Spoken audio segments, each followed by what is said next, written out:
So welcome back. So in this episode, we're gonna talk about a little bit different, and this topic is all about why knowing less is good in order for you to succeed in whatever market you're in, or in whatever field you're in, or whatever profession you're in. And I'm hoping at the end of this video, you will overcome this and you will really understand this, why knowing less is good for you in order for you to succeed. Coming up.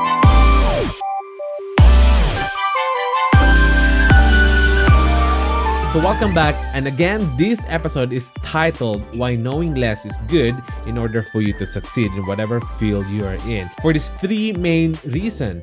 Reason number one is that when you know more, you are kind of like assuming that you already know. Just say, for example, that you are trying to learn this one skill. Let's say it's all about video, and then you went to YouTube and then find a video that might be helpful to you, so that it can help you to unlock whatever skills or whatever problem you have, or for whatever questions you have. And then when you are starting watching this video, for the first maybe 10 to 20 seconds, you already told yourself like, oh, I already know this. Oh, I already know that. Oh, this one is, I've done this before. But think about it. You're just saying that because you're just trying to defend yourself. That's why you didn't do it.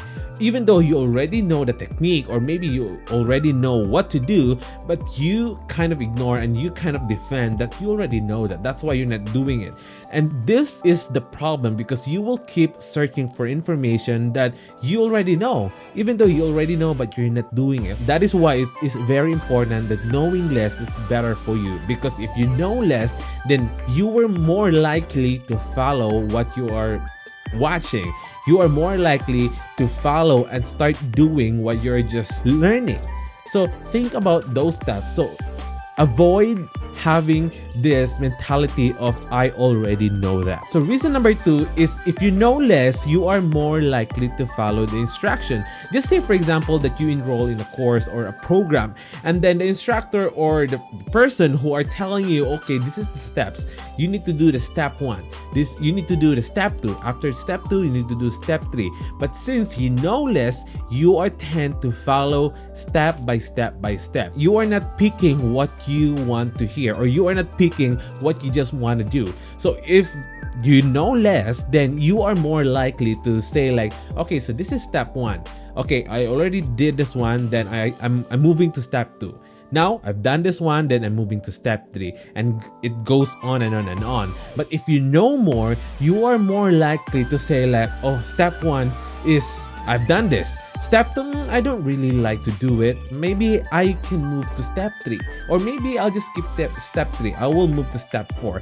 That is the main problem of knowing more. So it is better for you to really like know less, because if you know less, you're more hungry to get this information and swallow it and then implement it. But before we go to lesson number 3, I'm not saying that knowing more is bad. But just think about it, especially if you are trying to learn a new skill, especially if you're trying to implement new things that you have completely no idea. That will lead us to reason number 3, which is you need to empty your cup so that I can pour more tea in your cup. So this is just a basic principle that you've heard a lot of times, maybe 1,000 times when you are watching this kind of video. So when you are trying, or if you know more, then set aside what you know and then try to empty your cup, so that when you are like listening to your mentor, when you are watching tutorials, when you are, trying to absorb information for that new program that you enrolled, or for that new course that you are in right now, at least you will have another set of information that you can apply, that you can learn and then apply and implement it. Because if you don't empty your cup and you still keep those things that you already know in the same cup, and then you're trying to learn new information, there might be a possibility that there's a conflict between information, especially you get this information from the other author, especially if you get this information and you are trying to learn this for the other person. So try to think that you need to empty your cup when you're trying to learn from the other person. So just say, for example, because I came across this video from Grant Cardone, like he was telling people that there is no ultimate rule when it comes to succeeding or when it comes to fulfilling your goal, which is basically, he said like Jeff Bezos will use that to build a business. But Dave Ramsey will never use debt to build a business. So we don't know which one is correct. We don't know which one is wrong, but all we know is that it can be applied into the different situation. Well, Dave Ramsey is right for what he believes in, and there are a lot of people who also believes in what he believes in.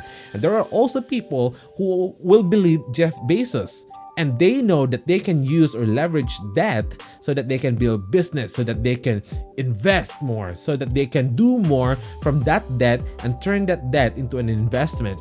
So there are a lot of things that you can really do in a different situation. You can apply different skills in every situation. So think about it. Don't be close-minded. Don't be just say like, this is black, so it should be white on the other side. There are a lot of variation when it comes to business, when it comes to talking to people or having conversation with people, because there are no ultimate script, especially when talking to the camera. So think about the variation and who you are, and try to just absorb the information that will fit to you so that you can apply that and implement that the way how you want to act or the way how you want to be looked at. So I hope you learned something in this episode, and if you do, always remember to hit the subscribe button if you are new here. Again, my name is Miles, and if you've been here for a while and you are not subscribed yet, then this is the right time for you to hit the subscribe button or give me a thumbs up if you learned something from it. Don't be ashamed to share this one, or maybe just share this to the people who might, be interested in this kind of information. So again, I hope you learned something, and I'll see you in the next one. Ciao for now.